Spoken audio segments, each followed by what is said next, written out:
12/8/2024। मीठे बच्चे, अब वापस घर जाना है, इसीलिए बाप को याद करने और अपने चरित्र को सुधारने की मेहनत करो। कहाँ जाना है वापस? घर जाना है। तो क्या करें? 2 काम। पहला पहला पहला चरित्र नहीं बोल, बाप को याद करने और अपने चरित्र सुधारने नहीं बोला, अपने चरित्र, नहीं तो हम दूसरों के चरित्र सुधारने चल गए। प्रश्न है, अज्ञान नींद में सुलाने वाली बात कौन सी है और उससे नुकसान क्या हुआ है? उत्तर है, कल्प की आयु लाखों वर्ष कहना, यही अज्ञान की नींद में सुलाने वाली बात है। यहाँ तो ब्राह्मण नहीं कहते कल्प की आयु लाखों वर्ष, कहते हैं क्या? क्या कहते हैं? वो तो ठीक है, लेकिन फिर कौन सी नींद में सोए? कौन से अज्ञान की? क्या नहीं जानते? माना ये जो समय है, विनाश का समय बार बार दिया जाता है, विनाश तो होता ही नहीं, तो क्या सोचते हैं अभी? अरे ये तो दुनिया ऐसे ही चलती रहेगी, कोई विनाश विनाश होना नहीं है, ये तो भगवान की युक्ति है कि बच्चे मुझे ज्यादा याद करें, ये करें, तो क्या हो गए? निश्चिंत हो गए ना। टाइम लिमिट होती है आपके पास तो आप तीव्र पुरुषार्थ करते हो। जिनके पास टाइम लिमिट नहीं है वो कहेंगे जब ऐसा होगा ना तब ऐसा हो जाएगा, जब अंत आएगा ना तब ऐसा हो जाएगा। उनके सामने अंत भी आ जाएगा तो भी क्या बोलेंगे? जब अंत आएगा ना तब। बाबा ने बोला है ना, कर्मातीत अवस्था पिछाड़ी में होगी, ऐसा। इससे ज्ञान नेत्रहीन हो गए, घर को बहुत दूर समझते हैं।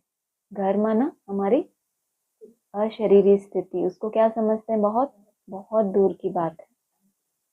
बुद्धि में है अभी तो लाखों वर्ष यहाँ ही सुख दुख का पार्ट बजाना है, इसीलिए पावन बनने की मेहनत नहीं करते, जैसे हार गए हैं। उनको लगता है अभी तो ये सुख दुख, इतना उथल पुथल मनसा में, अशरीरी स्थिति। मतलब बाबा कह रहे हैं अगर तुमको 1-2 मिनट, कभी कुछ सेकंड का भी अभ्यास हुआ है तो तुम घंटों में भी चले जाओगे। कब? जब उसको पाने के लिए बार बार लालायित रहोगे कि एक बार वो स्थिति बनी, बाबा ने मदद की ना, अब मैं फिर उसको टच करूंगा, आज फिर उसको टच करूंगा। रोज टच नहीं कर पा रहे, लेकिन रोज जंप तो लगा रहे हो ना। तो जंप हम स्थूल रूप में रोज जंप करें। मान लो आप यहाँ रोज जंप करो कि वहां मुझे टच करना, तो आप लोग तो जानते हो एक टाइम कैसा आएगा, और वो सोचें कि ये तो बहुत दूर है, मैं तो नहीं कर सकता इसको टच, कभी नहीं कर सकता, हो ही नहीं सकता बिल्कुल। और आपके सामने कोई दूसरा कर रहा है प्रैक्टिस करते करते, बिल्कुल वैसे ही मन बुद्धि की बात है। आपके लिए असंभव है, फिर भी आपसे जितना बनता है, आप अभी जो मेहनत कर रहे हो याद की जिस लेवल तक, उससे संतुष्ट नहीं हो जाना कि बस भैया इससे ऊपर तो मैं कर ही नहीं सकता। उससे थोड़ा ऊपर की, आज मैं इससे थोड़ा और करके देखूं कितना होता है। कष्ट देने की बात नहीं है खुद को, लेकिन अपने अंदर हमेशा ही आगे बढ़ने की उमंग हो। तो जो ये समझते हैं कि अभी तो लाखों वर्ष यहाँ ही सुख दुख चलना है, तो वो पावन बनने की मेहनत नहीं करते। तुम बच्चे जानते हो अभी घर बहुत नजदीक है। घर नजदीक आ रहा है या तुम घर के नजदीक जा रहे हो? क्या हो रहा है? हम घर के नजदीक जा रहे हैं। अब हमें मेहनत करके कर्मातीत बनना है। घर तक नजदीक जा रहे हो तो भी कर्मातीत बनने के लिए क्या करना पड़ेगा? पुरुषार्थ करना पड़ेगा। मीठे मीठे बच्चों को अब बाप ने घर याद दिलाया है। भल भक्ति मार्ग में भी घर को याद करते हैं। भक्ति मार्ग में घर को याद करते थे ना? नहीं करते थे। ऐसे लाल प्रकाश में हम जा रहे हैं, और अभी जैसे घर के ही हो गए। पहले तो घर बहुत दूर होता था, वाया जाना पड़ता था। कैसे? हाँ, पहले सूक्ष्म वतन जाओ, फिर वहां ड्रिल क्रिएट करो, वहां थोड़ी देर बैठो, फिर ऊपर पहुंचो। मतलब एकदम से वहां पहुंच जाए, घर को जानते ही नहीं थे। भक्ति मार्ग में भी घर को याद करते हैं, परंतु वहां जाना कब है, कैसे जाना है, वह कुछ भी नहीं जानते। कल्प की आयु लाखों वर्ष कह देने के कारण घर भी भूल गया। समझते हैं लाखों वर्ष यहाँ ही पाठ बजाते हैं, तो घर भूल जाता है। अभी बाप याद दिलाते हैं, बच्चे घर तो बहुत नजदीक है, अब चलेंगे अपने घर। सोचो, बाबा के ही बच्चे हैं, वो लगता है उनको अभी तो लाखों वर्ष ही ड्रामा ऐसे ही चलेगा। दुनिया वालों से भी प्रभावित होते रहते हैं ना, सृष्टि की आयु अभी तो इतनी है, ये है। अब चलेंगे अपने घर। मैं तो तुम बच्चों के बुलावे पर आया हूँ, चलेंगे। कितनी सहज बात है। भक्ति मार्ग में तो पता भी नहीं पड़ता कि कब मुक्ति धाम में जाएंगे। मुक्ति को ही घर कहा जाता है। जब तक भक्ति मार्ग में है तो खुद ये अपने आप को सर्टिफिकेट दे सकते हैं कि अब हम घर में 1 सेकंड में जा सकते हैं, या हम उस सीढ़ी पे खड़े हो गए जहां से घर बहुत नजदीक है। जब तक भक्ति मार्ग में थे तो क्या करते थे, एक आपको क्रिएट करना पड़ता था माहौल, कहाँ जाने के लिए, परम धाम। कहीं अकेले बैठ जाए कमरे में, फिर ड्रिल लगाओ कि अब मैं आत्मा फलाने फलाने जा रही हूँ। तो घर दूर था ना, तो इसलिए ट्रैवल करना पड़ता था लंबा लंबा, बुकिंग करनी पड़ती थी, पैसे खर्च, एनर्जी। और अभी घर जितना जितना नजदीक आ रहा है, बाबा कहते हैं उनको तो भक्ति मार्ग में पता ही नहीं है कि हम कब जाएंगे, जा भी पाएंगे कि नहीं कभी घर। और तुम्हारे लिए क्या बोला, घर। मुक्ति को ही घर कहा जाता है। लाखों वर्ष कह देने के कारण सब भूल जाते हैं। मुक्त हो गए। किससे मुक्त होना चाहते हो अभी, किससे मुक्त होना चाहते हो कि हो गए मुक्त? किससे मुक्त होना है? देह से। क्या बोला? नींद से मुक्त होना है, बस बाकी सब ठीक ठाक। और किससे मुक्त होना है? संबंधों से। अच्छा, काफी मोटे हैं अभी तो। हाँ बोलो। देहभान से मुक्ति। देहभान से मुक्ति माना हर बात से मुक्ति। बाबा ने बोला ना, अभी कुछ दिन पहले मुरली में आया था, जुलाई की मुरली में, कि तुम्हारा बुद्धि योग यहाँ वहां जाता है तो तुमको झुटका आता है, उबासी आती है, आगे चल के हो सकता है, पक्का नहीं बताया, हो सकता है कि तुम रात दिन क्या होंगे, निद्रा को जीत लेंगे। क्यों? क्योंकि उस समय तुम याद में ही रहेंगे और कहीं तुम्हारा बुद्धि योग भटकेगा ही नहीं। तो ये तो रिजल्ट है हमारी जो भी मेहनत अभी कर रहे हैं।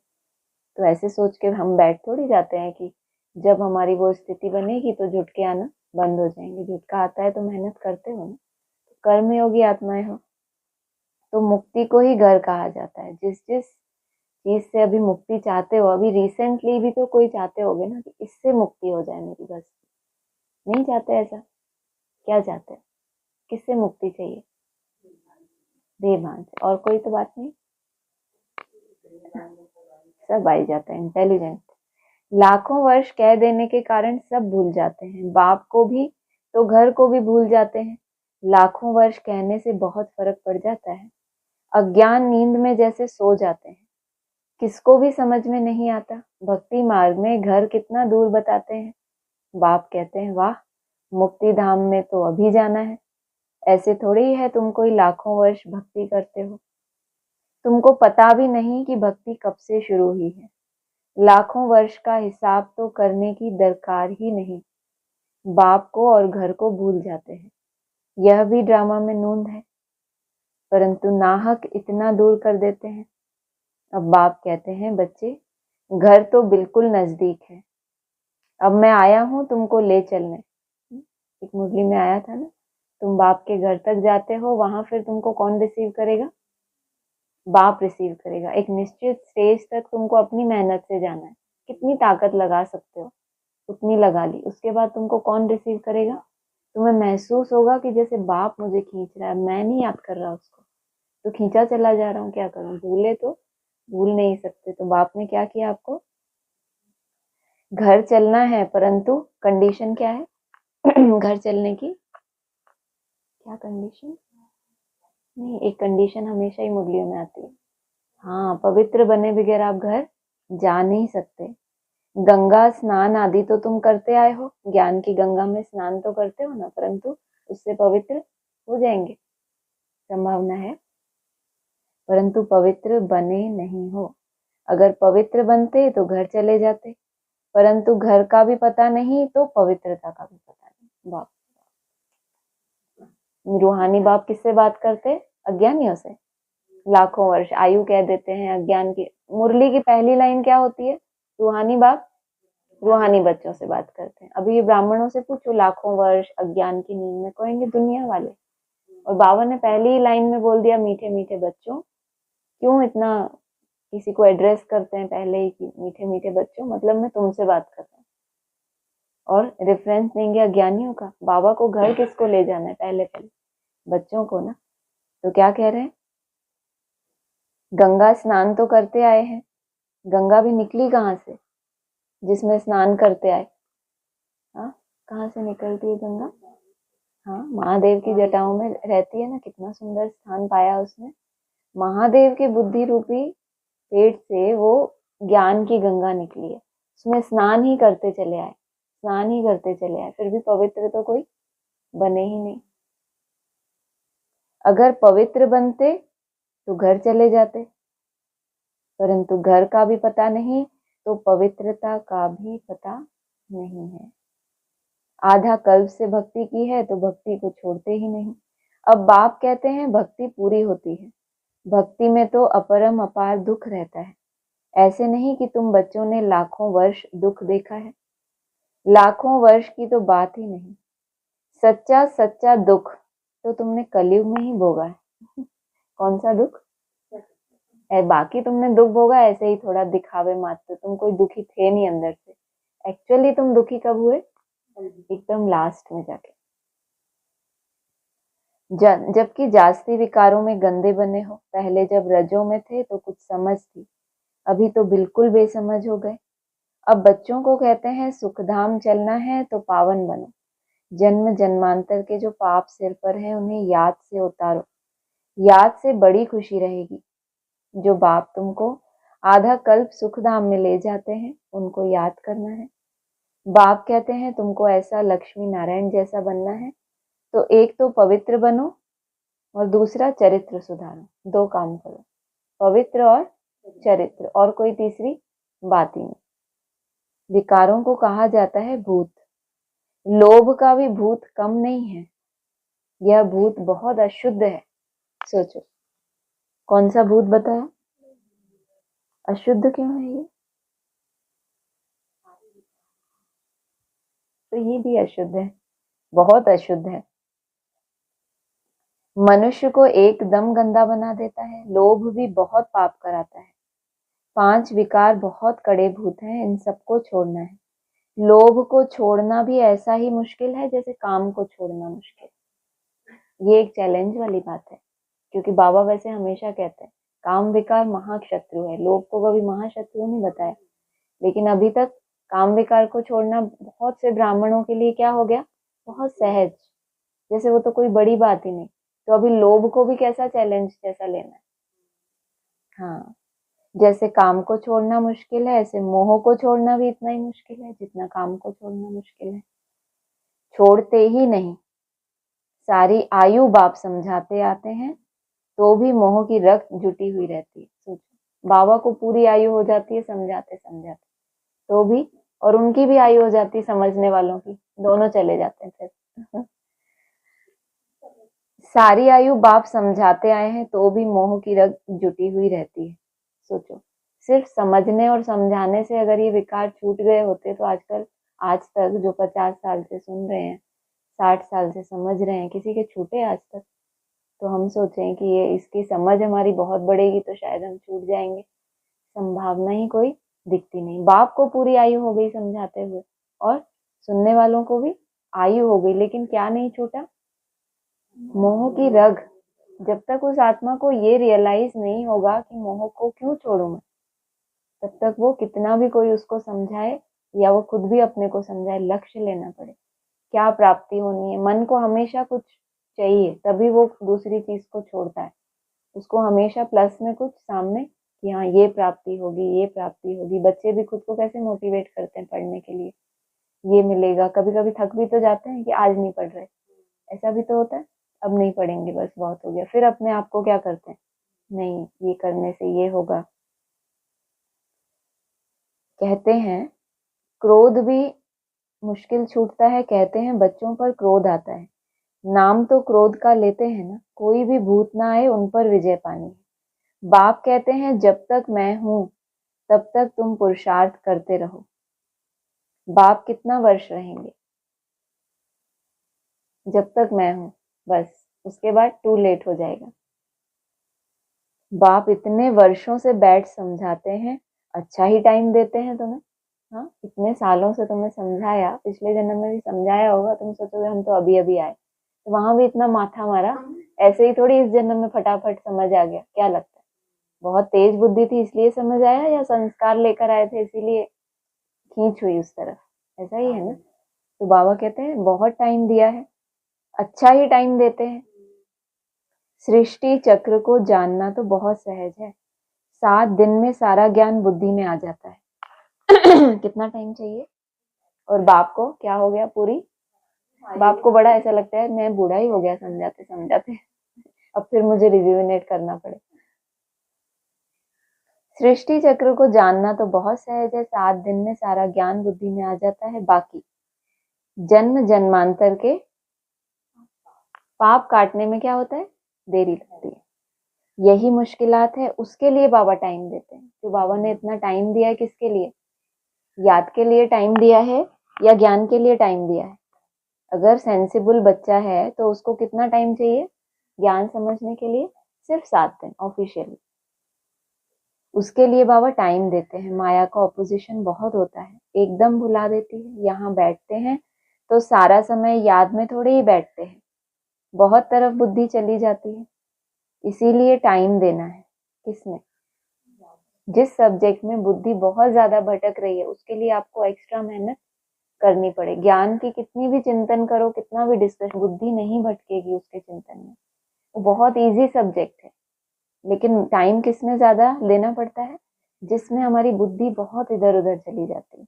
इसलिए टाइम देना है। मेहनत कर कर्मातीत अवस्था को पाना है।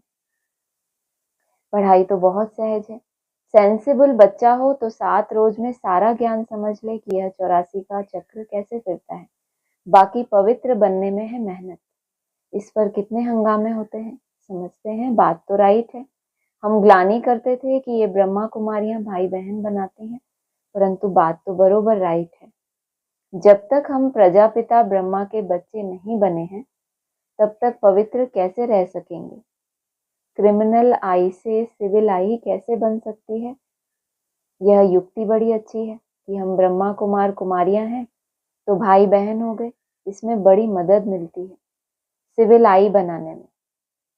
ब्रह्मा का कर्तव्य भी है ना, ब्रह्मा द्वारा देवी देवता धर्म की स्थापना अथवा मनुष्य को देवता बनाना।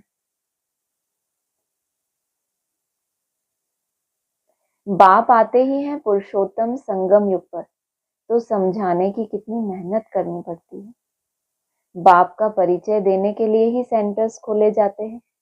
बेहद के बाप से बेहद का वर्षा लेना है। भगवान तो है निराकार, श्री कृष्ण तो देहधारी है, उनको भगवान कह नहीं सकते।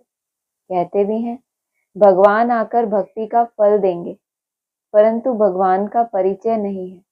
कितना तुम समझाते हो फिर भी समझते नहीं।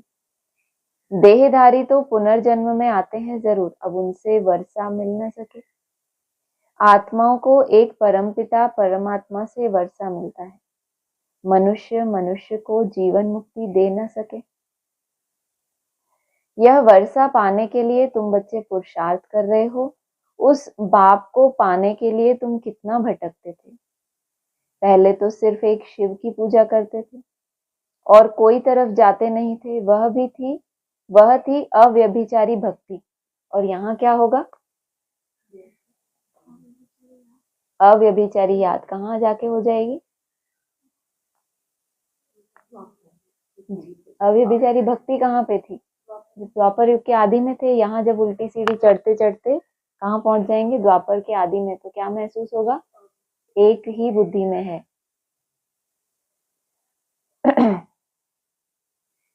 औरों के मंदिर आदि इतने नहीं थे, अभी तो ढेर चित्र हैं, मंदिर आदि बनाते हैं। भक्ति मार्ग में तुमको कितनी मेहनत करनी पड़ती है। तुम जानते हो शास्त्रों में कोई गति सदगति का रास्ता नहीं है। सोचो कितने ईमानदार भक्त होंगे। शास्त्रों में कोई गति सदगति का रास्ता नहीं मिला उनको, तो भी भक्ति मार्ग में थे, तो भी इतनी मेहनत करते थे। क्या? कि भगवान को पा लें, हमें उसका साक्षात्कार हो जाए, हम उसमें समा जाएं। जितनी समझ थी, तो संस्कार कहाँ धारण किए उन्होंने? भगवान के समान बनने के या उसमें समा जाने के? यहाँ संगम पर ना। वह तो एक बाप ही बताते हैं, भक्ति मार्ग में कितने मंदिर बनाते रहते हैं। वास्तव में मंदिर सिर्फ होते हैं देवी देवताओं के, और कोई मनुष्य का मंदिर बनता नहीं, क्योंकि मनुष्य तो है पतित। पतित मनुष्य पावन देवताओं की पूजा करते हैं। भले हैं वह भी मनुष्य, परंतु उनमें दैवी गुण है। जिनमें दैवी गुण नहीं है वह उनकी पूजा करते हैं। तुम खुद ही पूज्य थे, फिर पुजारी बने हो। मनुष्य की भक्ति करना यह 5 तत्वों की भक्ति करना है। क्या बोला पीछे? पीछे किस लिए बैठते हैं? कि हम वॉक करेंगे, यही बात है ना। तुम खुद ही पूज्य थे, फिर पुजारी बने हो। मनुष्यों की भक्ति करना यह 5 तत्वों की भक्ति करना है। शरीर तो 5 तत्वों का बना हुआ है ना। अब बच्चों को मुक्ति धाम में चलना है, तो शरीर के 5 तत्वों की भक्ति करना माना क्या हो गया? ये तत्वों की पूजा, जो सीढ़ी के चित्र में दिखाई है ना, तत्वों की पूजा करते हैं, फिर धीरे धीरे ऊपर। जिसके लिए इतनी भक्ति की है, अब अपने साथ ले चलता हूँ। तुम सतयुग में चले जाएंगे। बाप आए ही हैं पतित दुनिया से पावन दुनिया में ले चले। पावन दुनिया है ही 2, मुक्ति और जीवन मुक्ति। बाप कहते हैं, मीठे मीठे बच्चों, मैं कल्प कल्प संगम युग पर आता हूँ। तुम भक्ति मार्ग में कितने दुख उठाते हो। गीत भी है ना, चारों तरफ लगाए फेरे, फिर भी हरदम क्या हुआ? दूर रहे। किससे दूर रहे? बाप से। बाप को ढूंढने के लिए जन्म बाय जन्म फेरे लगाए, परंतु फिर भी बाप से दूर रहे। इसीलिए बुलाते हैं, हे पतित पावन आओ, आकर पावन बनाओ। हम तो ढूंढ ढूंढ के क्या हो गया अब, फिर भी कितना हमने फेरे लगाए, फिर भी आपको प्राप्त नहीं कर पाए। बाप आप ही आओ और हमको क्या करो? पावन बनाओ। बाप के सिवाय और कोई बना ना सके, तो यह खेल ही 5000 वर्ष का है। ड्रामा अनुसार हर एक पुरुषार्थ करते हैं, जिस प्रकार कल्प पहले किया है। खेल ही कितना समय का मिला आपको? मिला 5000 साल का टाइम? अभी नहीं मिला 5000 दिन का टाइम। दिन का टाइम मिला, तो इसमें ही सारा ड्रामा क्या करेंगे? अपना अपना शूट कर लेंगे ना। जिस प्रकार कल पहले किया है, उसी अनुसार ही राजधानी की स्थापना हो रही है। सब एक जैसा तो नहीं पढ़ेंगे। यह पाठशाला है ना, राजयोग की पढ़ाई है। जो देवी देवता धर्म के होंगे वह निकल आएंगे। मूल वतन में भी जो संख्या है वह एक्यूरेट होगी, कम जास्ती नहीं। नाटक में एक्टर्स का अंदाज बिल्कुल पूरा है, परंतु समझ नहीं सकते। जितने भी हैं उतने एक्यूरेट हैं। हाँ? जितने भी हैं उतने क्या हैं? एक्यूरेट हैं। और जो देवी देवता धर्म के होंगे वो निकल आएंगे। फिर भी वह आकर पाठ बजाएंगे। फिर तुम आते हो नई दुनिया में, बाकी सब वहां चले जाएंगे। अभी कोई गिनती करे तो कर सकते हैं। किसकी गिनती? कितने एक्टर्स हैं? ऊपर बोला ना, मूल वतन में भी कितने एक्टर्स हैं? ये कहां से आए? कौन 3-4? वो तो 8-10 होते हैं। अभी बाप तुमको बहुत गुहे गुहे पॉइंट्स बताते हैं। शुरू की और अभी की समझाने में कितना फर्क है। पढ़ाई में टाइम लगता है। फट से कोई आईसीएस नहीं बन जाएंगे, नंबरवार पढ़ाई होती है। बाप कितना सहज कर समझाते हैं, जो मनुष्यों की बुद्धि में सहज बैठ सके। दिन प्रतिदिन नई नई पॉइंट समझाते रहते हैं। अब बाप कहते हैं, मुझ पतित पावन बाप को बुलाया है, मैं आया हूं तो तुम पावन बनो ना। अपने को आत्मा समझ मामेकम याद करो तो तुम सतो प्रधान बन जाएंगे। फिर यहाँ आना पड़ेगा पाठ बजाने। बाप कहते हैं, आत्मा पतित बनी है, इसलिए पतित पावन बाप को याद करते हैं पावन बनने के लिए। कितना वंडर है, इतनी छोटी सी आत्मा कितना पाठ बजाती है। इसको कुदरत कहा जाता है। उनको देखा नहीं जाता। कोई कहते हैं हम परमात्मा का साक्षात्कार करें। बाप कहते हैं, इतनी छोटी बिंदी का तुम साक्षात्कार क्या करेंगे? मैं जानने लायक हूँ, बाकी देखना तो मुश्किल है। एक और चैलेंज, मुझे जान लो लेकिन मुझे देख पाओ इन आंखों से इसी जन्म में, वो थोड़ा सा मुश्किल है। मुश्किल है नहीं?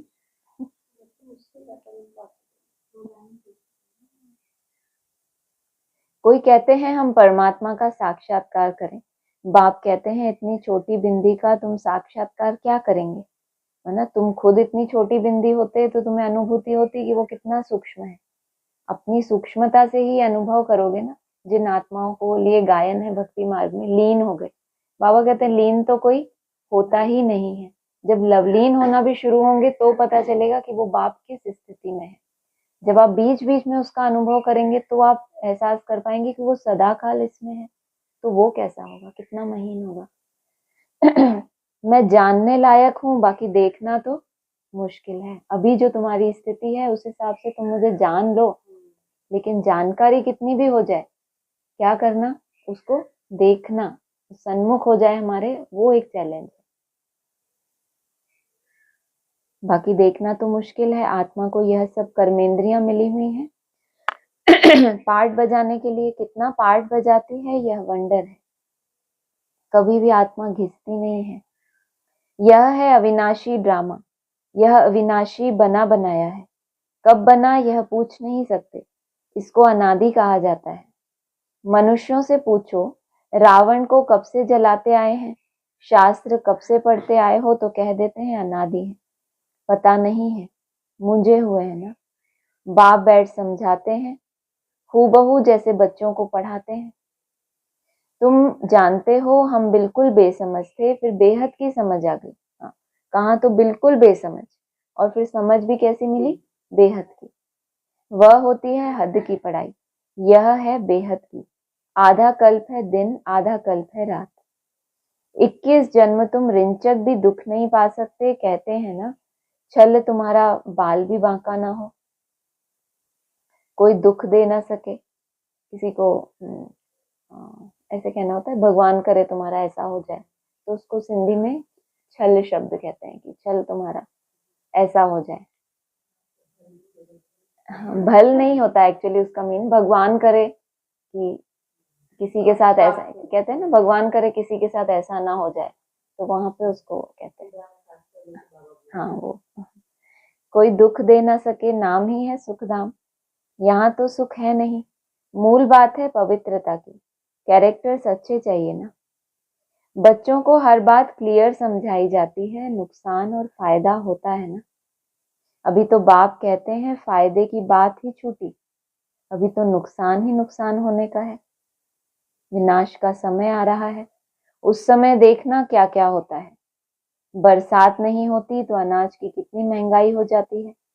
बल कितना भी कहते हैं 3 वर्ष के बाद बहुत अनाज होगा, फिर भी अनाज बाहर से मंगाते रहते हैं। ऐसा समय आएगा जो एक दाना भी मिल नहीं सकेगा। इसलिए अभी जब तक अच्छा समय है तो क्या करना चाहिए, स्टॉक भरपूर हो जाए हमारी याद का, क्योंकि अभी विनाश का समय नहीं चल रहा। इतनी बाहर कोई हाहाकार नहीं मची कि आप भगवान को, या आपके जीवन में भी कोई ऐसा विपरीत वायुमंडल नहीं है अभी कि सब कुछ देख रहे हो, जो भी हमारे लगाव हैं जिनसे भी हैं वो सब मर रहे हैं, ऐसा कुछ तो अभी नहीं हो रहा। शांति का समय है। तो जितना ज्यादा आपका स्टॉक जमा कर लेंगे, वो क्या होगा, एक टाइम ऐसा आएगा जब याद बुद्धि में आएगी ही नहीं बाबा के बच्चों की। उस समय आपने ये जो लंबे समय का अभ्यास किया, आपको अंत में क्या करेगा, आपको चलाएगा। कोई होते हैं ना, अपना जमा करके रखते हैं, तो जब बाहर नहीं मिलता तो वो अपनी तिजोरी खोलते हैं। तो यहाँ आपको तिजोरी खोलनी भी नहीं है, आप उसमें भरते चले गए निरंतर। किसी दिन कम हुआ, किसी दिन ज्यादा टाइम मिला, तो ये नहीं कि मेरा तो बहुत हो गया अब मैं थोड़ा ब्रेक, नहीं, उस दिन और करूं, ये स्टॉक मुझे आगे बहुत पता नहीं आगे चल के क्या परिस्थिति हो, कितना समय मुझे ब्रेक लगाना पड़े, ना कर पाऊं, कुछ भी हो सकता है ना। पर्सनल हिसाब किताब, कर्म भोग आ सकता है, संबंधियों का आ सकता है, कुछ भी आ सकता है। हो सकता है कल को उतना नहीं हो पाए अच्छा। तो कभी भी अलबेला नहीं होना चाहिए, ये बाबा हमें सिखाना चाहते हैं। नहीं तो दुनिया में अनाज नहीं मिलेगा। ये सब बातें बाबा को बताने से कोई फायदा है क्या, जब बाबा ने गारंटी कर दी मेरे बच्चे को 2 रोटी जरूर मिलेगी, तो हमें क्या करना, दुनिया में विनाश हो, अनाज ना मिले। ये हमें बाबा क्यों समझाते हैं कि बेहद का बाप बेहद के बच्चों से बेहद की बातें करते हैं। क्या बाबा तुम्हें ऐसा समझाएं कि तुम भविष्य के लिए अलर्ट हो जाओ। हर माँ बाप क्या चाहते हैं अपने बच्चों से? बच्चा पढ़ता नहीं, नालायक होता है, बैठा रहता है, कुछ काम नहीं करता, तो उसको ऐसी ऐसी बातें बोलते रहते हैं कि देख दुनिया में ऐसा होने वाला है, देख ऐसा पढ़ ले, देख उसने पढ़ा नहीं तो उसका क्या हुआ, अभी जमा कर ले बाद में पछताएगा। ये सब तो बाप अपने बच्चों को भी उसी तरह से समझाएंगे ना। फिर अनाज बाहर से मांगते रहते हैं, खुद एकदम कंगाल हो जाएंगे तो कहेंगे हमारी थोड़ी मनसा सेवा कर दो, भाई साहब हमारा थोड़ा ऐसा कर दो। कभी भी आपको भगवान से भी भीख मांगने की जरूरत ना पड़े तो समझो आप उसके बच्चे हो। जब तक भीख मांगते रहते हैं भगवान से भी, तो बच्चे नहीं हो, भिखारी हो। कोई भी चीज की बाबा ने कहा कृपा आशीर्वाद, थोड़ा हमें अच्छा वायुमंडल मिले, हम अपने ये परिस्थिति बताएंगे तो शायद हमें कोई ऊपर से किरणें आएंगी। अपने पैरों पे खड़े होना। मेरे पास जो भी कुछ आ रहा है वो मेरे किए हुए कर्मों का हिसाब किताब है, भगवान ने भेजा क्या जो वो हमारी मनसा सेवा करे या हमारे ऊपर कृपा करे। सेल्फ डिपेंडेंट बनना माना, कल स्लोगन में था ना, सॉरी वरदान में था कि अपनी ही शक्ति से उन विघ्नों और परिस्थितियों को पार करके, कुछ बहुत अच्छा था, एग्जैक्ट शब्द याद नहीं है, उसका भाव यही था कि जो भी आपके सामने आ रहा है उसको अपनी ही स्वयं स्थिति से उस परिस्थिति को बदलना, ना कि हमें भगवान उस समय मदद करे।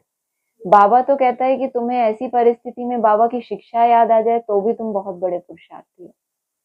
जब तुम्हें शिक्षा याद आएगी तो तुम उसके ऊपर काम करोगे, तुम कुछ तो मेहनत करोगे। भगवान तुम्हें डिपेंडेंट बनाने आया या तुम्हें क्या चाहता है? लौकिक बच्चों से माँ बाप क्या चाहते हैं? अपने पैरों खड़े रहें, अपने ही अंदर इतना घुटा हुआ मंथन हो, दूसरे से ज्ञान की भी उनको दरकार नहीं। अपना ही मंथन, अपनी घोट तो नशा चढ़े, या दूसरों से डिस्कस करेंगे तो आपको नशा चढ़ेगा। दूसरों से कितना भी सुंदर आपने सुना हो, अभी हम ये डिस्कस कर रहे हैं, कितनी भी अच्छी बातें क्यों ना हो, अगर आपने सिर्फ सुनी है तो आपका मंथन नहीं चलने वाला। किसके अंदर घर कर जाएगी कि ये वाली बात बाबा ने आज बहुत अच्छी बोली, तो उसका मंथन चलेगा, वो उसके अंदर चली गई बात, समझो अब उसके ऊपर काम होगा। ये है ज्ञान जो अब उसका प्रैक्टिकल जीवन में आ गया, अब वो रतन कहलाएंगे। नहीं तो ज्ञान को जल भी बोला है, ज्ञान को मुरलियों में रतन भी बोला है, ज्ञान को अमृत भी बोला है, तो इतना सारा क्यों? पानी से कोई अमर थोड़ी बनता है, लेकिन ज्ञान अमृत भी है। जब आपने अपने अंदर उसको घोटा और कोई सार निकाला कि अब मुझे इतनी सारी बातें समझ में आ गई, अब मुझे क्या करना है, मैं कहाँ हूँ अभी, दूसरे कहीं भी हो, कोई कितना भी आगे जा रहा है, कोई कितना भी पीछे हो, मैं जहां पर हूँ, मुझे कौन सा पॉइंट टच हुआ, मुझे वहां से कैसे आगे बढ़ना है, तो अपनी घोटेंगे तो क्या होगा? नशा चढ़ेगा। इतनी आपदाएं आनी है, इनको ईश्वरीय आपदाएं कहते हैं। सोचो, वैसे तो ये कौन सी आपदाएं कहलाती हैं? नेचुरल कैलेमिटीज माना प्राकृतिक आपदाएं, बरसात ना पड़ना, अकाल पड़ जाना। और बाबा क्या कह रहे हैं? अगर आप इस चीज को बेहद में ले जाओ कि आपको भगवान की बुद्धि में याद ही नहीं आ रही, बिल्कुल याद नहीं आ रही, कोई टाइम ऐसा भी तो होता है ना, कभी अनुभव किया किसी ने? आ ही नहीं रही, मतलब अनुभव किया सबने? कभी अनुभव किया ऐसा है? वाह, हमारे सब महारथियों ने अनुभव किया। पीछे कोई अनुभवी इस तरह से कि एक दाना भी याद नहीं आ रही भगवान की, ऐसे खींच के सब अनुभवी आत्मा बैठे, तो इसको क्या कहेंगे? ईश्वरीय आपदा। नहीं तो प्राकृतिक आपदा होती थी तो कहते मेरा बाबा मीठा बाबा, प्यारा बाबा। अब वो ईश्वर भी आपके मुख पे जाप भी नहीं आ रहा, मेरा बाबा मीठा बाबा, अब क्या करोगे? तो ये बहुत बड़ा हो गया ना। ईश्वरीय आपदा मतलब सबसे बड़ी आपदा। पहले होती हैं ये नेचुरल कैलेमिटीज, और ये फाइनल है ईश्वरीय जिसको कहते हैं। अब तो ईश्वर ही नाराज हो गया जब दुनिया में ऐसा होगा ना। प्राकृतिक आपदाएं जब इतना विस्फोटक रूप धारण कर लेंगी जिसको कोई कंट्रोल नहीं करेगा, तब दुनिया उसको बोलेगी ये ईश्वरीय आपदा है, क्योंकि इस आपदा से केवल ईश्वर ही हमें छुटा सकता है। कि वो भी अगर साक्षी हो गया तो अब कोई नहीं बचा सकता। पहले तो प्रकृति ही नाराज थी, प्रकृति गुस्सा हुई ना, मेरा इतना तुमने शोषण किया। अब तो भगवान भी किनारा होके बैठ गया, साक्षी होके बैठ गया। इनको ईश्वरीय आपदाएं कहते हैं। बरसात नहीं पड़ी तो अकाल जरूर पड़ेगा, सभी तत्व आदि बिगड़ने वाले हैं। बहुत जगह तो बरसात ही नुकसान कर देती है। कहाँ ज्ञान की बरसात ज्यादा हो जाए तो नुकसान, ना हो तो सूखा पड़ा है, अंदर में कोई ऐसा ही कोई इंटरनल सोर्स लगा देना चाहिए ना कि हमारे बगीचे में अपने आप पानी जा रहा है। बरसात नहीं भी पड़ रही तो भी पौधा बड़ा हो जाता है, पेड़ बड़ा हो जाता है तो क्या करता है, जमीन से खुद ही खींच लेता है, तो कोई उसको पानी दे। कैसे वाले पौधे बनना है? जो पेड़ बड़ा हो जाता है, जो पेड़ बड़ा हो जाता है वो खुद ही खींच लेता है या उसको आपके द्वारा आपकी मेहनत चाहिए? इंडिपेंडेंट हो गया ना। तो सोचो उस फूल झाड़ भी इंडिपेंडेंट हो जाता है एक टाइम के बाद। और आप सोचो कि जीवन भर हमें ज्ञान की बरसात हो तो हम भीगेंगे, तो फिर कोई फायदा हुआ? तो वही बात हो गई ना। कहीं पर तो बरसात भी बहुत नुकसान कर देती है और कहीं बिल्कुल सूखा पड़ जाता है। तुम बच्चे जानते हो, बाप आदि सनातन देवी देवता धर्म की स्थापना कर रहे हैं। तुम्हारी एम ऑब्जेक्ट है यह, फिर से तुमको नर से नारायण बनाते हैं। इससे पहले कब बनाया था? कब बनाया था? बोलो टीचर। कब बनाया था? अभी अभी तो। हे भगवान। इतनी मेहनत की, वो सारा वीडियो बनाया आदि, तो पता नहीं अब क्या। अब तो जवाब ही आ गया। कोई भी बोल जो नारायण, हाँ अच्छी बात है, जो नारायण बने हुए हैं उनकी खातिरी करते थे। कौन? ब्रह्मा बाबा खातिरी करते थे ना। तो इतनी वाह वाह की आपने कि क्या वीडियो बनाया, क्या उसमें मंथन था। और जब बाबा ने पूछने का फिर से बनाते तो आपने कहा क्या बनाया था ना कल पहले, वही जो बाबा ने शुरू में बोला। लाखों वर्ष कह देते हैं, फिर बाप को भी भूल जाते हैं तो घर को भी भूल जाते हैं कि अरे हमारी यात्रा ज्यादा पुरानी नहीं है, अभी पिछले जन्म में भी हम यही कुछ करते आए थे, अभी ये नया नहीं है जो कुछ कर रहे हैं तो हम बहुत गुप्पा हो जाएं कि हम इतना कर रहे हैं। अरे वो आपका किया हुआ ही कंटिन्यू कर रहे हैं। मूवी होती है ना पार्ट 1 पार्ट 2, तो वो कहते अरे लाखों वर्ष पहले यहाँ ही सैंपल बैठे हैं। बाबा तो अपने बच्चों से ही बात करेंगे ना, तो कितनी अच्छी बात है बाबा हमसे बात कर रहे हैं कि बेटा लाखों वर्ष नहीं, बोलो क्या बोलो, ये तो अभी की बात है, कल आए थे आज फिर आए नारायण बनाने के लिए और फिर बन भी गए। कितनी जल्दी बन भी गए नहीं फिर से। यह बेहद का पाठ बेहद का बाप ही पढ़ाते हैं, जो जैसा पढ़ेगा ऐसा पद पाएगा। अब तो नहीं बोलेंगे पिछले कल्प में फिर वैसा ही पद मिलेगा, वो कल पहले। बाप तो पुरुषार्थ कराते हैं।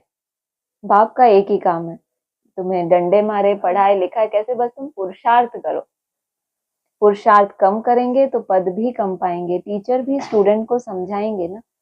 दूसरे को जब आप समान बनाते हैं तब मालूम पड़ता है कि यह अच्छी रीति पढ़ते और पढ़ाते हैं। क्या करें तो उसके लिए हम, क्या करें उसके लिए हम? बस पढ़ते ही रहें और बूढ़े हो जाएं बाबा की तरह पढ़ाते पढ़ाते।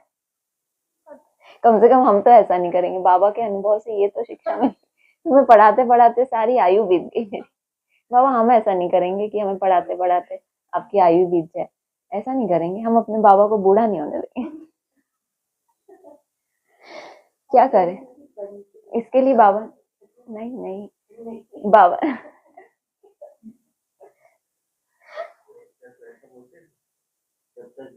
बाबा का तो शुरू से ही ऐसा मैंने देखा है, एक तरफ ये बोलेंगे तो एक तरफ ये बोलेंगे, इनका शुरू से ही ऐसा है। इसीलिए तो बुजुर्गों का थोड़ा ऐसा ही रहता है। जो लोग बूढ़े हो जाते हैं ना, वो कभी कुछ बोलते हैं उनको याद तो कुछ रहता है। ऐसा वो कहना चाहते हैं। हम जिनस है ना, ठीक है। क्यों जीना है आपको सारी जिंदगी, जल्दी मर जाओ ना, कूद जाओ कुएं में।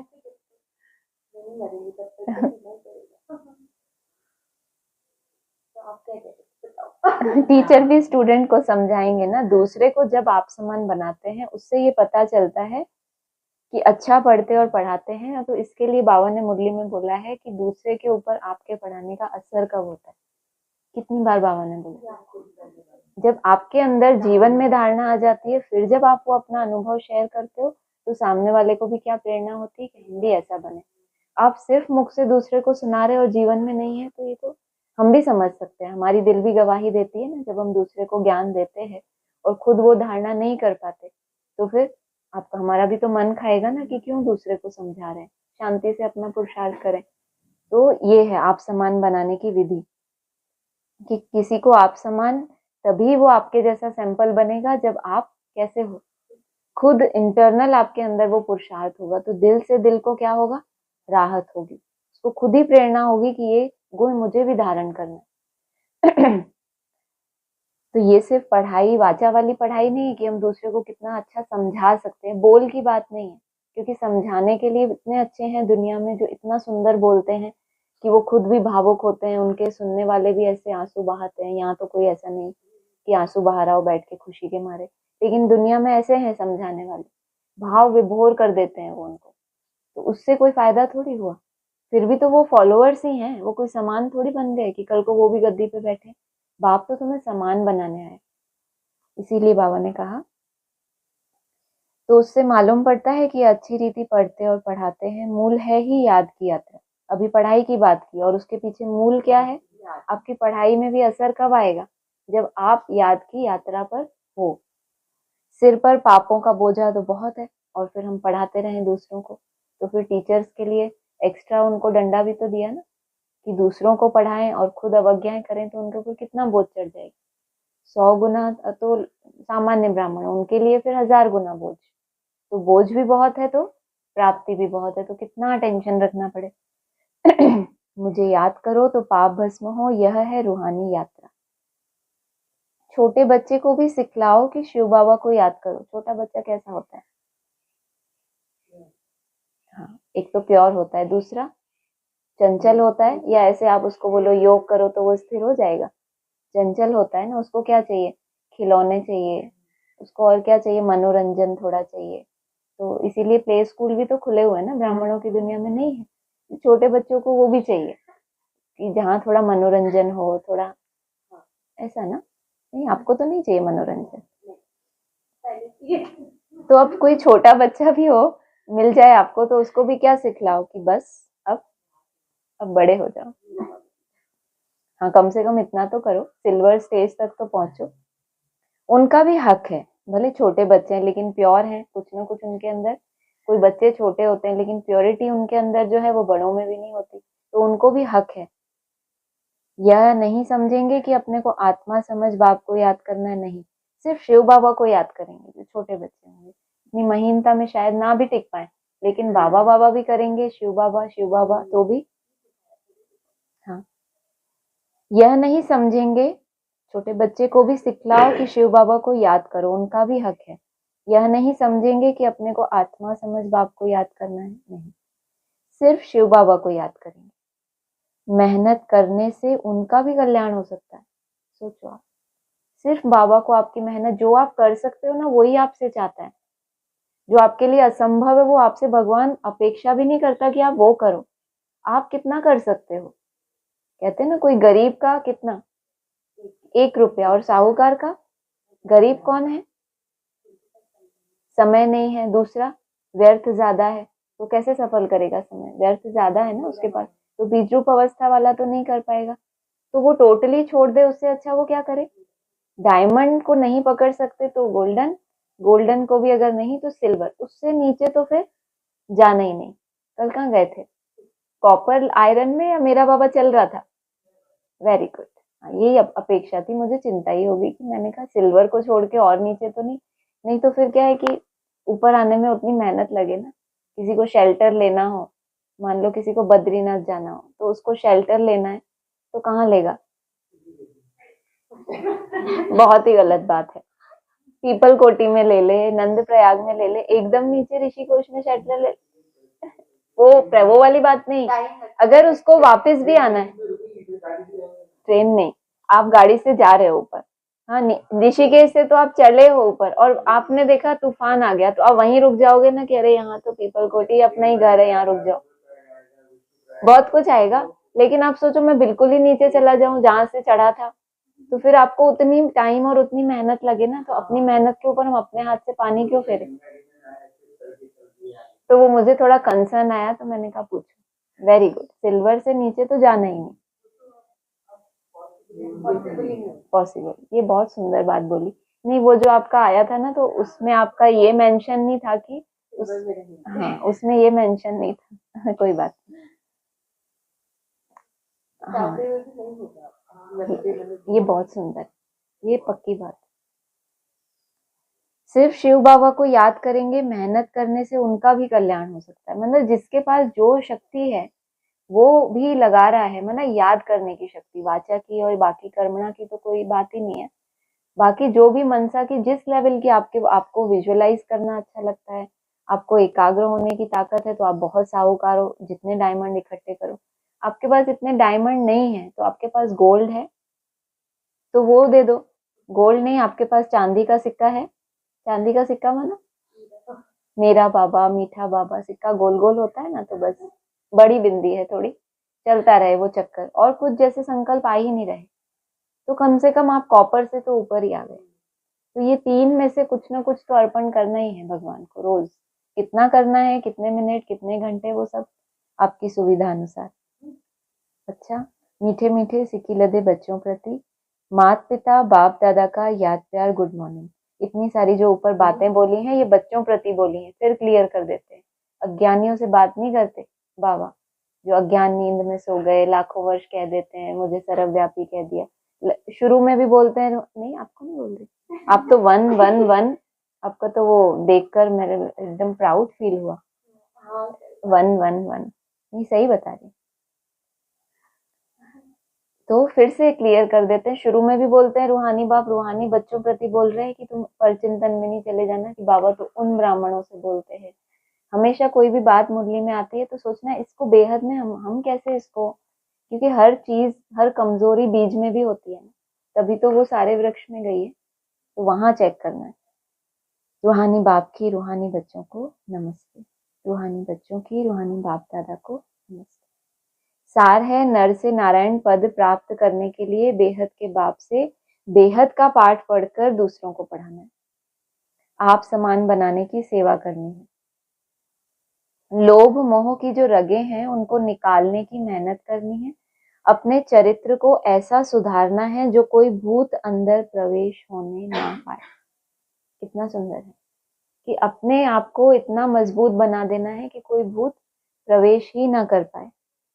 वरदान है, भगवान और भाग्य की स्मृति से औरों का भी भाग्य बनाने वाले खुशनुमा खुश नसीब भव। 2 स्मृतियां पक्की करनी है। पहला,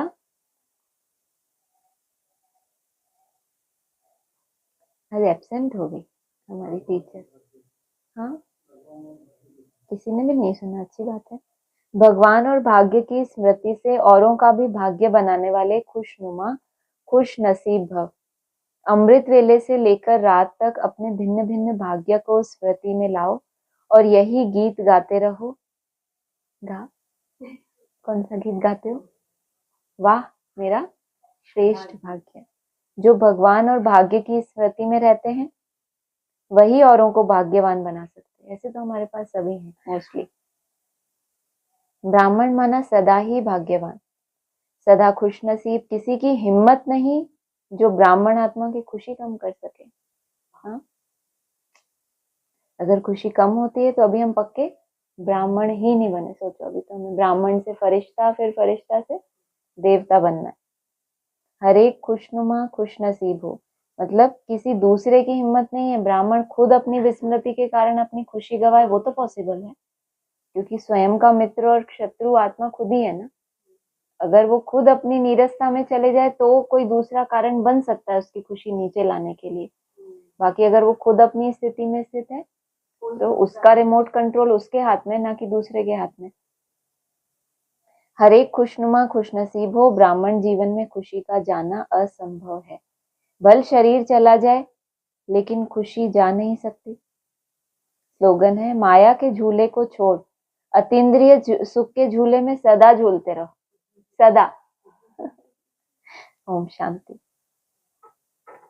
उस समय इतना जमा नहीं कर पाएंगे। आगे की लाइन में है ना कि इतना अकाल पड़ेगा, एक दाना भी नहीं मिलेगा।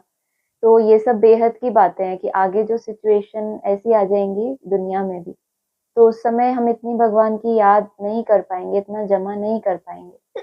तो अभी हमें वो सब स्टॉक पहले से इकट्ठा करके रखना है कि जब वो समय आए तो फिर हमारा खूट ना जाए खजाना। तो अभी हम भरपूर हो रहे हैं, फिर उतना फायदा नहीं कर पाएंगे ना। हाँ जी, ठीक है। ओम शांति।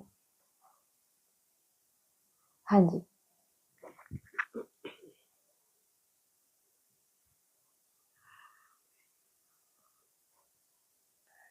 आज जैसे कहा ना कि एक मिनट है।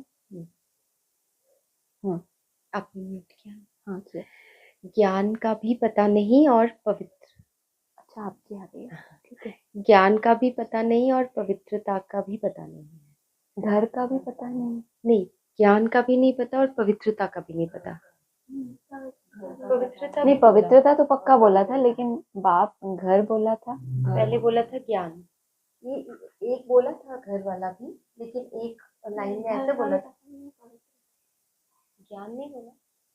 नहीं आज वो क्योंकि बात आ रही थी ना कि मुक्ति मुक्ति में वो तो जा नहीं सकते, वो तो बहुत दूर समझते हैं घर ठीक है, को। तो घर का भी पता नहीं और पवित्रता का भी पता नहीं। ठीक है, तो पता तो है ना थोड़ा थोड़ा।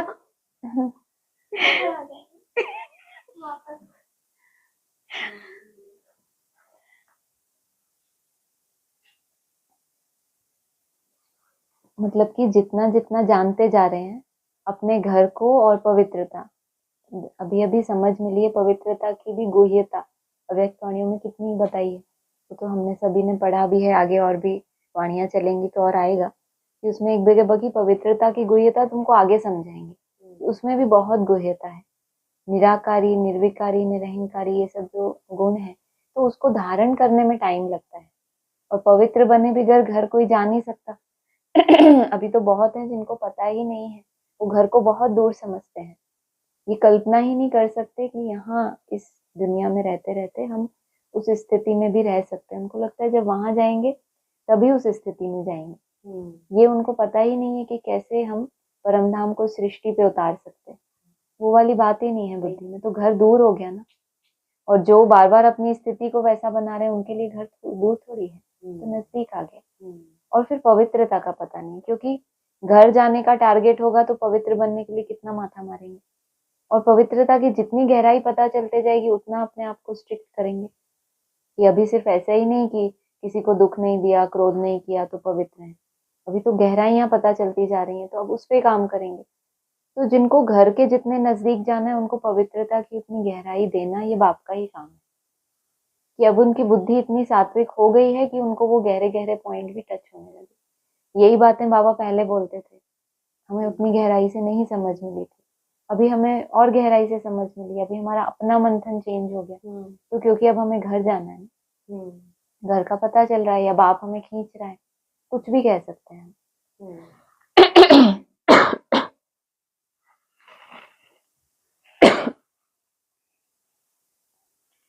हम। फिर एक पॉइंट आता है कि ये अच्छा है जो बाबा गुप्त रूप में आया है। श्री कृष्ण के रूप में आता तो रेती मुआफ इकट्ठे हो जाते, एकदम चटक पड़ते, कोई घर में बैठ ना सके। तो ये अच्छा है कि बाबा गुप्त रूप में आया है। पता कैसे चलता कौन देवता धर्म की आत्माएं हैं, कौन किस बना। अगर भगवान का कोई चमत्कारी स्वरूप सामने आ जाए, अभी भी बाबा के स्वरूप से कोई चमत्कार हो जाए, क्या बात चल रही है हमारी, हो जाए तो भीड़ लग जाएगी ना, सारे के सारे ब्रह्मा कुमार कुमारियां कहाँ आ जाएंगे। तो सिलेक्शन ही नहीं हो पाएगा कि कौन ज्ञानी तो आत्मा है, कौन गुप्त वेश में भगवान को पहचानते हैं। भक्ति मार्ग में तो है ना, स्टोरीज कितनी है। भगवान ने बोला कि मैं वेश बदल के आऊंगा, अगर तुमने पहचान लिया तो ठीक है, नहीं तो फिर मैं आगे चला जाऊंगा। और वहीं भक्तों का पेपर होता है, सच्चे दिल से भक्ति की है तो उसको वो किसी भी रूप में आ जाए उसको पहचान लेंगे और उस तक पहुंच जाएंगे। तो भक्ति वालों का ये पेपर होता है। तो ज्ञान मार्ग में भगवान 3 रूपों में आता है ना, वो कहता ही है कि 3 होते हैं, बाप बाप भी है, टीचर भी है, गुरु भी है। वो मूर्ति एक ही है, लेकिन 3 रूपों में 3 रूप बदल के तुम्हारे सामने आती है। तो तुम रूपों में फंस जाते हो या तुम उसको ही देखते हो कि तू ही था, तू ही है और तू ही रहेगा। रूप बदल जाएंगे लेकिन उसकी आवाज पहचान है ना। वो जब बोलता है इतनी गहरी बातें, वो कौन बता सकता है, वो ही बता सकता है ना।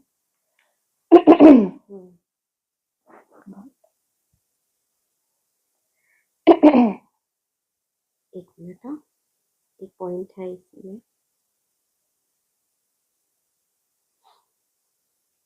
फिर कहा कि शिव बाबा कहते हैं कि मैं गाइड बनकर आया हूँ।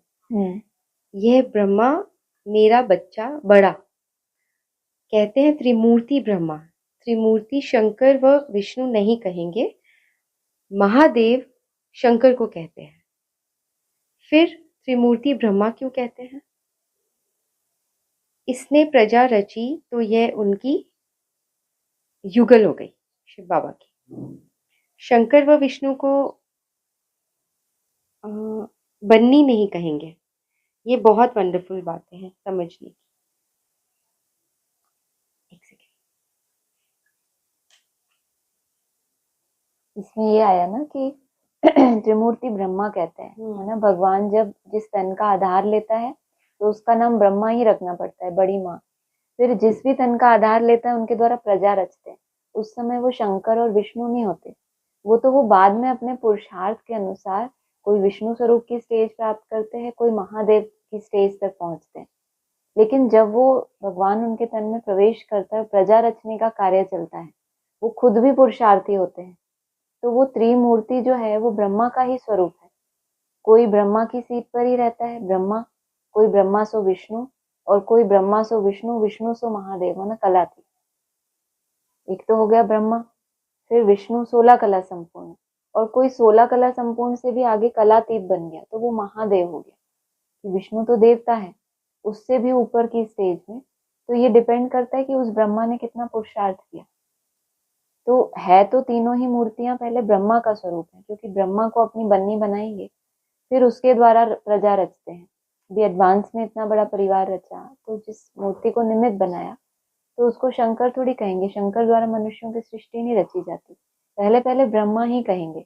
जो भी ब्राह्मण तैयार हुए, बाद में जो भी विनाश का पार्ट हुआ, डमरू बजा, हाँ, वो उनका एक पार्ट है जो उनको अपनी एक निश्चित स्टेज मिलने के बाद वो कार्य मिलता है, वो कर्तव्य दिया जाता है कि अब आपको विनाश का कार्य करना है। विष्णु का अपना कर्तव्य है, उसको ये भाग दौड़ की सेवा ये वाला काम नहीं दिया जाता। उसको क्या दिया जाता है कि अब आपको प्रैक्टिकल करके दिखाना है।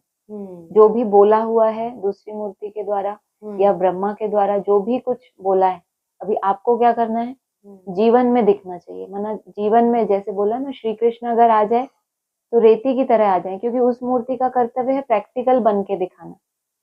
इसीलिए बोला कि बाप के रूप में जब वो आया, टीचर के रूप में गुप्त रूप था, कोई चमत्कार नहीं देखा किसी ने कि अरे ये भगवान है तो ये निरोगी कंचन काया हो गया, तो इनके देखो ये चमत्कार, तो ये हो रहा है वो हो रहा है। ज्ञानी तो आत्माओं ने समझ से उसके साक्षात्कार किए हैं, उसकी स्टेज का, उसकी अशरीरी अवस्था का। ऐसा नहीं है सब बुद्धू बने, लेकिन जो चमत्कार ही देखना चाहते हैं, भक्तों की संख्या ज्यादा होती है ना, वो तो तब आएंगे जब उनको प्रैक्टिकल मूर्ति और ये चमत्कार और लीलाएं दिखाई देंगी। बाप के साधारण पाठ के प्रति नहीं आकर्षित होंगे, उनको ऐसा जलवा चाहिए। तो उनके लिए भी एक रखा है सेंटर, ऐसा है। तो त्रिमूर्ति शिव कहते हैं ना, तो त्रिमूर्ति ब्रह्मा बाबा ने कहा है त्रिमूर्ति ब्रह्मा। त्रिमूर्ति शिव कहाँ कहते हैं? त्रिमूर्ति शिव जयंती की 3 मूर्तियों के साथ शिव जयंती होती है, क्योंकि तीनों ही आप उसको त्रिमूर्ति ब्रह्मा कह लो कि तीनों ही मूर्तियां ब्रह्मा है, लेकिन कराने वाला तो शिव है ना। हैं तो तीनों मूर्तियां शिव के बच्चे ना, तो आप बच्चों का नाम ले लो, चाहे कह लो तीनों ही मूर्तियां बाप के बच्चे, या बच्चे हैं और इनको चलाने वाला बाप है, उससे तो इतना कोई फर्क नहीं। एक मिनट, सीमा बहन को कुछ बोलना है।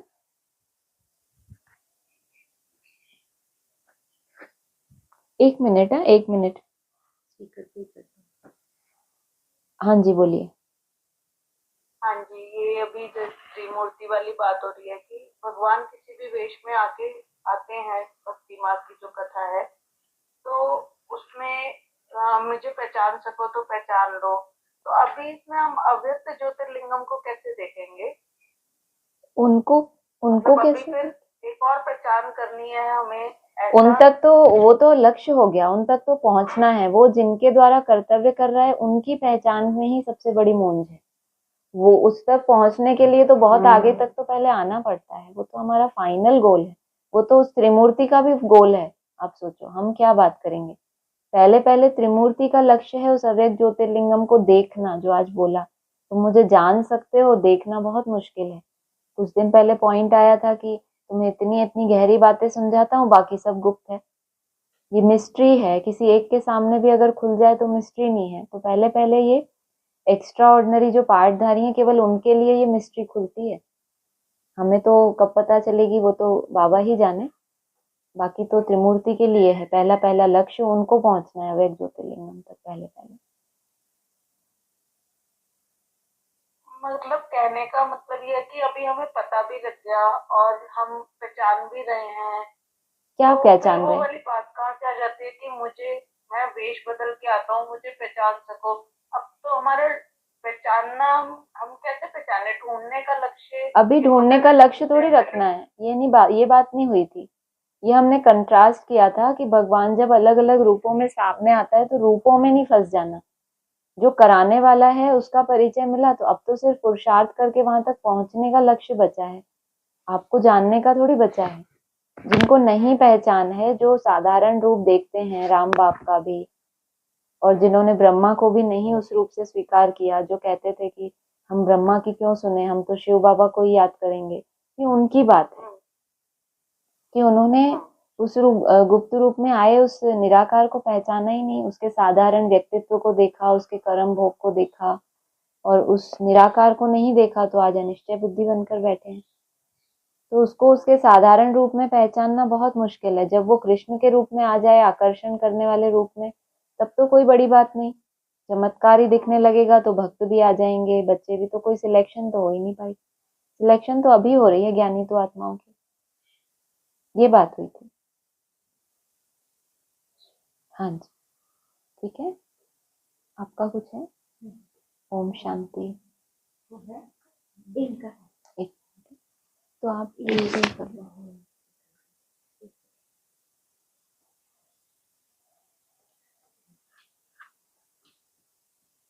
लाइट तो जलने दो, चलो।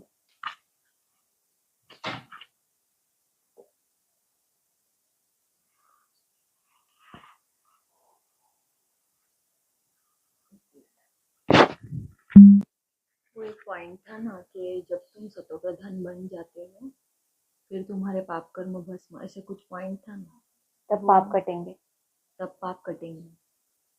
वो पॉइंट क्या है पूरा? यही है जो आपने बोला, जब जब सतो प्रधान बनेंगे, मतलब बाबा ने बोला है ना। अच्छा, मैंने म्यूट नहीं किया था, आप म्यूट कर लो। इसमें मेरी आवाज तो नहीं आई। बाबा ने कहा है ना कि योग अग्नि जब ज्वाला रूप धारण करती है तब तुम्हारे पाप कटेंगे। ज्वाला रूप स्थिति अभी बीच बीच में बनती है, वरना ऐसी अग्नि ना हो, अभी अभी जली फिर कुछ सेकंड बाद बुझ गई, फिर जली फिर बुझ गई, तो उससे पाप नहीं कटेंगे। जब ज्वाला रूप एक बार जल गई और एकदम ज्वाला रूप है, उसमें पाप बहुत तेजी से कटते हैं। तो वो सतोप्रधान स्थिति है कि उसी में ही टिके रहे, लेकिन उससे पहले हमारा अभ्यास होता है, तो धीरे धीरे पाप कटते हैं। जब वो वाली अवस्था आ जाती है तब बहुत तेजी से हमारे हिसाब किताब चुकते होते हैं, क्योंकि सत्युग त्रेता में भी तो कुछ ना कुछ नीचे गिरे हैं ना, वहां पे भी तो हमारे हिसाब किताब बने ही हैं, तो उनको भी तो हमें चुकतू करना है। लेकिन उस स्टेज में आने के बाद वो बहुत जल्दी जल्दी करते हैं। कलयुग से द्वापर की सीढ़ी तक आने में मेहनत भी बहुत लगती है और टाइम भी बहुत लगता है, क्योंकि स्पीड बहुत स्लो है, और वहां पर त्रेता युग की सीढ़ी पे स्पीड बहुत अच्छी हो जाती है, तो फिर तेजी से आपके पाप भस्म होते हैं, पाप कम रह जाते हैं, स्पीड अच्छी होती है, आपके लिए बहुत हल्कापन है। टाइम लगेगा, 2500 वर्ष में ही तो वहां पे भी टाइम हमारा लगा है, टाइम लगेगा, लेकिन हल्कापन होगा, कोई भारीपन नहीं है, कोई ऐसा नहीं कि खंडित हो जाए बीच में, या आपका मतलब संस्कार ही बन गया, आपके लिए सहज हो गई याद, बहुत सहज, उड़ते उड़ते जा रहे हैं।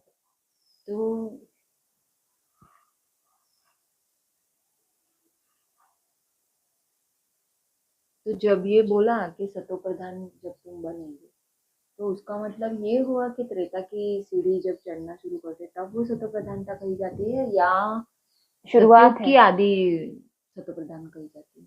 मैंने वो सतो प्रधानता की, त्रेता की सीढ़ी, सतो प्रधानता की शुरुआत कहो, सतो की शुरुआत कहो, सतो सामान्य की, सॉरी, और उसके ऊपर भी तो एक स्टेज होती है तो वो सतो प्रधानता की शुरुआत है, जब हम त्रेता के भी आदि में पहुंच जाते हैं।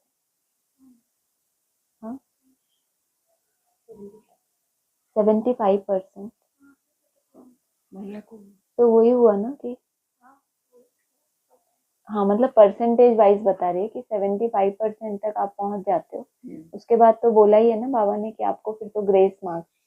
एक जगह ये भी आया है कि सन्मुख होए जीव मोहे जब ही, तो जन्म कोटि है ना, कितने उसके पाप भस्म होते हैं। तो जब सन्मुख आ गया तो कितनी मेहनत करके सन्मुख पहुंचा है वो, लेकिन अभी भी कुछ हिसाब किताब बाकी है, तो वो बाप के सहयोग से उसके कट जाते हैं। या आप कहो कि वो सतो प्रधान स्थिति से या उसके ज्वाला रूप अवस्था से कटते हैं, उसको हम कुछ भी कह सकते हैं। तो तभी तो आत्मा कलातीत बनती है, बाप समान बनती है। नहीं तो अपनी ताकत से वो सिर्फ 16 कला बनती है, कोई अपनी ताकत से 14 कला बनता है, कोई अपनी ताकत से धर्म पिताएं 8 कला बनते हैं। उसके बाद फिर बाप की कमान। तो ये जो वो सतो पूरे टाइम प्रधानता म्यूट है, था। रिकॉर्ड तो हुआ हुआ ना, ठीक है। आप बोल दो ठीक से बिना recording। इस प्रश्न के जवाब के टाइम मोबाइल म्यूट। आप इधर ही आ जाओ ना। अब आप एक बार बोल दो, अब आपका ही मोबाइल दे दो मुझे। फिर मेरा ये जुड़ा हुआ, अगर मैं ये हटाती हूँ तो मेरी आवाज हो जाती है उसमें। अब ये बोल दो, ये वाला जो प्रश्न, ये वाले प्रश्न का जवाब सब रिकॉर्डिंग में सुन लेंगे, म्यूट हो गया था। ठीक है, उनको भी कौन से पढ़ा। अब आप ये तो ये जो सतो प्रधानता की बात थी, अभी हमने ये जाना कि सबके लिए सतो प्रधानता का लेवल अलग अलग होगा। किसी का 8 कला पे सतो प्रधानता, वो मतलब पस्त हो जाएगा वहां कि बस I am giving up now, ठीक है। वो 12 में कोई, 16 में कोई, 14 में कोई। तो ये जो सतो प्रधानता है, जिसकी शर्त बाबा ने रखी है कि इस दहलीज पे जब तुम आओगे तभी तुम्हारे पाप कर्म भस्म होंगे। जिसको कलातीत बनना है, जिसको कलातीत बनना है,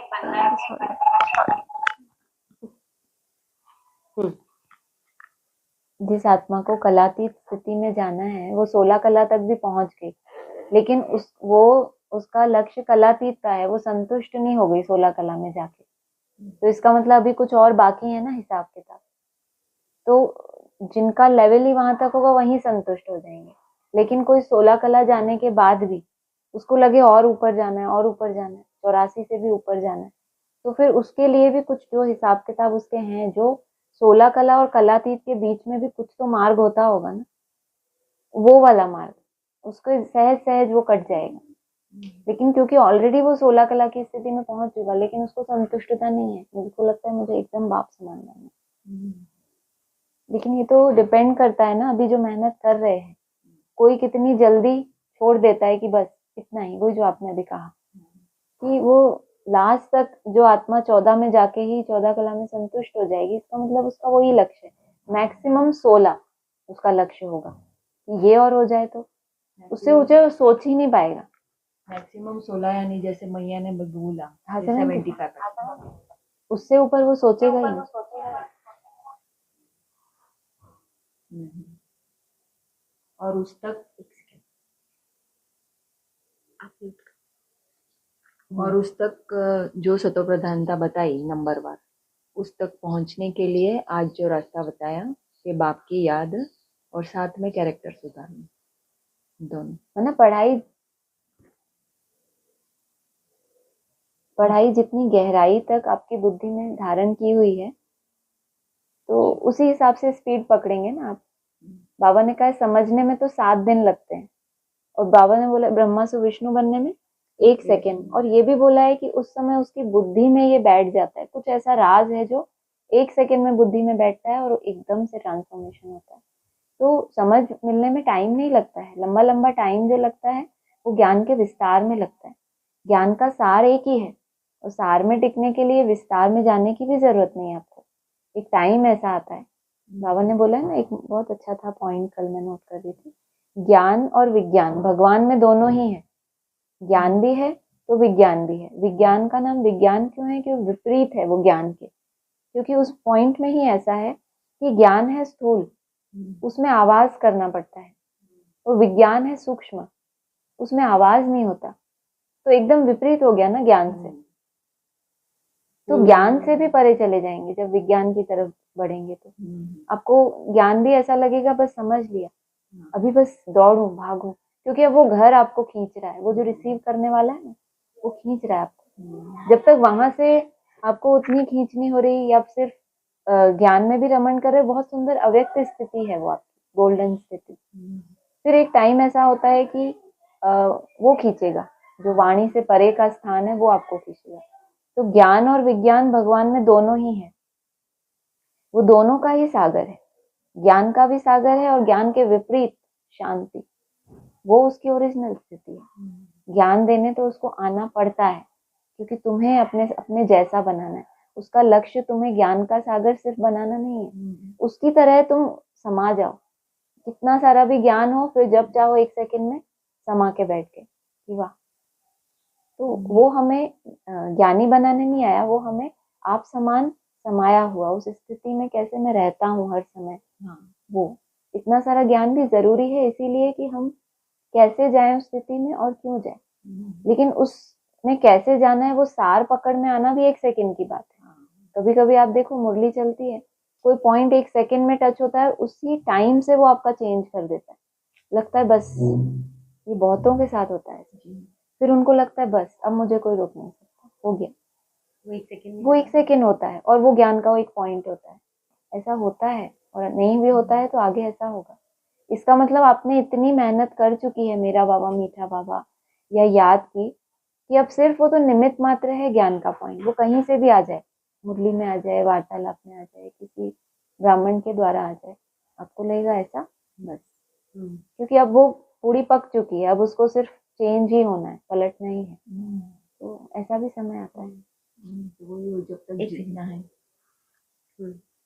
जब तक जीना है तब तक पीना है वाली बात है ना, कि जब तक जी रहे थे सालों साल बीत गए, और फिर जब मरने का मौका है तो एक ही सेकंड ब्रह्मा सोच। जब अभी तक जी रहे थे तब तक भगवान को ज्ञान देना पड़ रहा था, लेकिन बाबा ने ये भी तो कहा था कि मरे बिना किसी को स्वर्ग नहीं मिलता। अब जब वो पता चल गया कि मरना है, तो फिर हम जिए ही क्यों। जीते जी मरना मतलब देह भान है ही नहीं।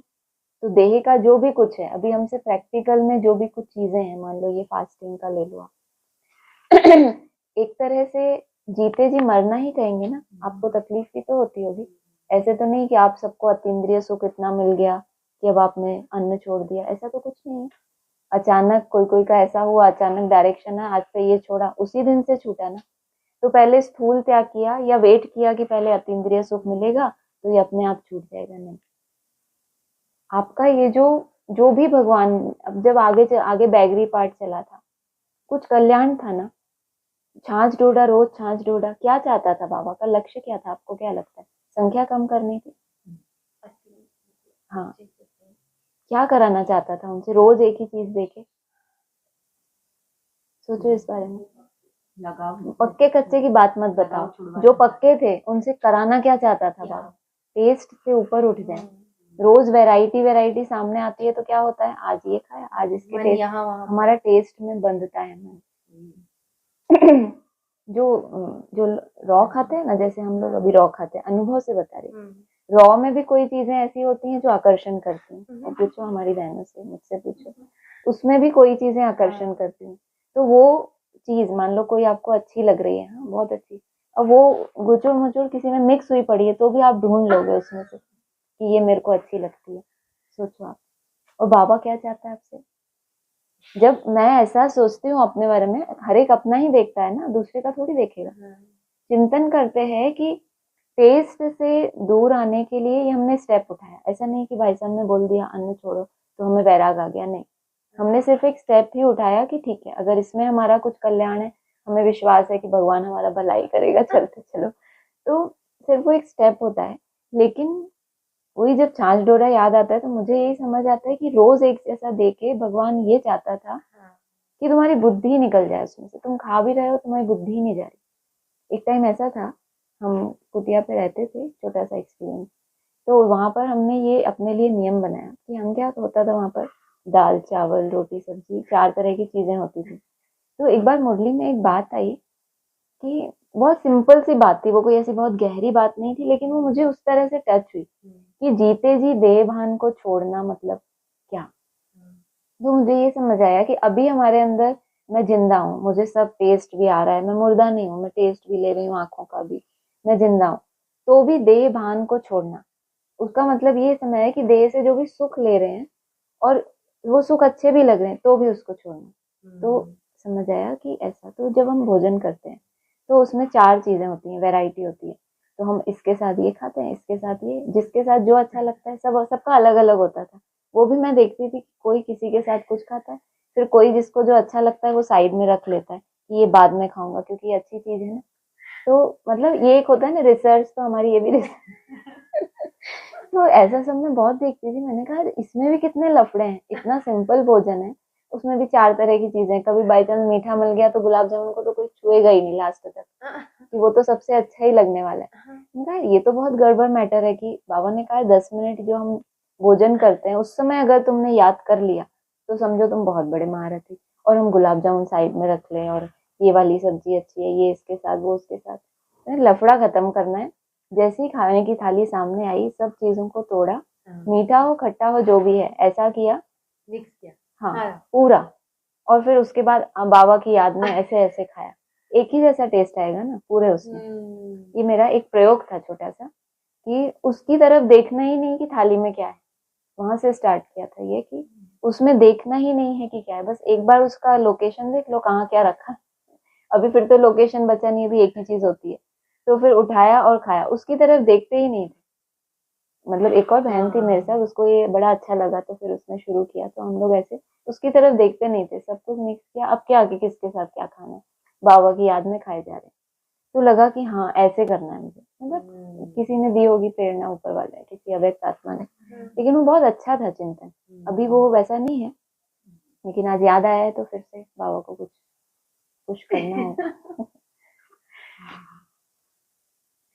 वो भाई साहब ने भी मेंशन किया था एक बार।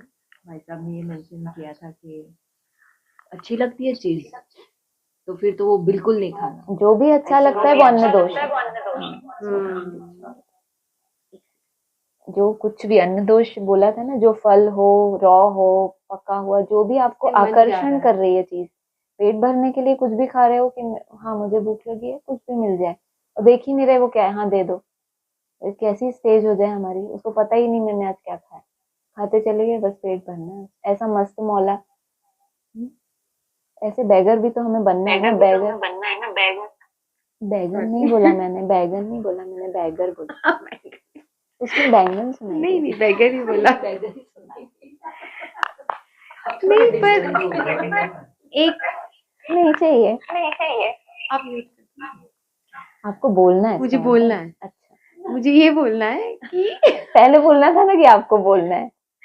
इसलिए मैं ऑन कर रही थी। नहीं, नहीं, एक तो हमें कब से कहाँ तक लेकर आ गए। पहली ये तो बात आप लोग इतने प्रश्न पूछते हो तो इतने सारे अनुभव ये सब आती है बातें। तो मैंने अच्छी तो बात कुछ है नहीं ना। बोला ना तो आपको, नहीं कि आप ऐसे आपने कुछ करो। नहीं, मैंने नहीं, मैं ऐसे नहीं कह रही हूँ, तो फिर आपको थोड़ी कुछ कह रही हूँ। मुझे नहीं डांट रहे नहीं आप? नहीं नहीं, फिर नहीं ठीक आपको कैसे डांट सकती हूँ। फिर ठीक है।